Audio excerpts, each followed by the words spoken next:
আমাদের সকলের পরিবারেই এমন দু একজন সদস্য রয়েছেন যাদের অ্যাসিডিটি পরিমাণ অত্যন্ত বেশি। আপনারা বলেন এমনকি পানি খেলেও তাদের গ্যাস বাড়ে।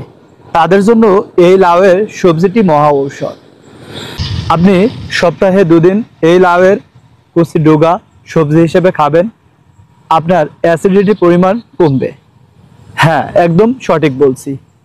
অন্যথায় আপনি যদি মেডিসিনের উপর নির্ভর করে থাকেন তাহলে পরবর্তীতে আপনার আলসারের কারণ হতে পারে।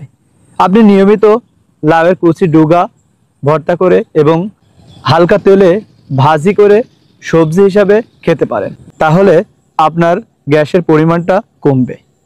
এছাড়াও আপনার অনিদ্রাজনিত সমস্যা থাকলে সেটিও কমবে।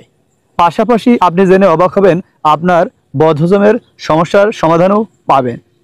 এছাড়াও এই লাউয়ের ডুগাতে প্রচুর পরিমাণে ঔষধি গুণাগুণ রয়েছে। এই লাউয়ের ডুগাতে এবং সবজিতে প্রচুর পরিমাণে ভিটামিন রয়েছে। তাই প্রতিনিয়ত লাউয়ের সবজি খাওয়ার অভ্যাস করুন।